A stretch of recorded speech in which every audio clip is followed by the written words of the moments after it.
আসসালামু আলাইকুম। বৃষ্টি ভেজা একটি সকাল, চারিদিকে ধূসর আকাশ, টুপটাপ বৃষ্টির শব্দ। কিন্তু এই সৌন্দর্যের আড়ালে লুকিয়ে আছে এক কঠিন বাস্তবতা। আমি আজ এসেছি তেল নিতে, কিন্তু এখানে এসে দেখলাম এটা শুধু একটা লাইন না, এটা যেন সারা দেশের তেল সংকটের এক জীবন্ত ছবি। দীর্ঘ লাইন, একটার পর একটা গাড়ি, মোটরসাইকেল দাঁড়িয়ে আছে, দেখতেই পাচ্ছেন।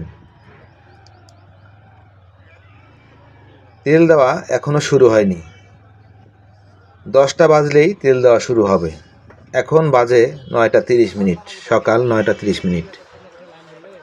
দেখতে পাচ্ছেন বৃষ্টি হচ্ছে, মানুষ গাড়িগুলো এভাবে বাহিরে রেখে যে যার মতো আশ্রয় নিয়েছে আশেপাশে দোকানগুলোতে। বৃষ্টি একটু থামার সঙ্গে সঙ্গে আবার সবাই লাইনে দাঁড়িয়ে গেছে। দেখুন কত মানুষ এখানে এসেছে তেল নিতে।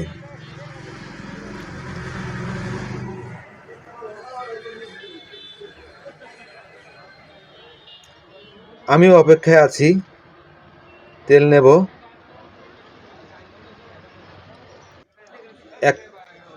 এখন হয়তো তেল দেওয়া শুরু হবে।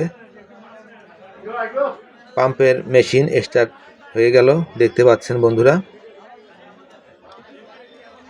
একটা দেশের মানুষ যদি তাদের প্রয়োজনীয় জিনিসের জন্য এভাবে লাইনে দাঁড়িয়ে সময় নষ্ট করে, তাহলে সেটা কষ্টটা কি শুধু তাদের একার?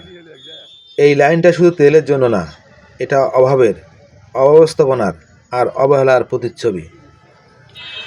আমরা কি এই অবস্থার সঙ্গে মানিয়ে নেব, নাকি খুঁজবো আর সমাধান? কারণ এই মানুষগুলো আমাদের সমাজের চালিকা শক্তি। তাদের সময়ের মূল্য আছে, তাদের কষ্টের মূল্য আছে। শেষে একটা প্রশ্ন রেখে যেতে চাই, এই 200 টাকার তেলের জন্য একজন মানুষের এত বড় মূল্য চোকানো, এটা কি সত্যিই স্বাভাবিক? আপনি কি মনে করেন অবশ্যই কমেন্টে জানিয়ে যাবেন।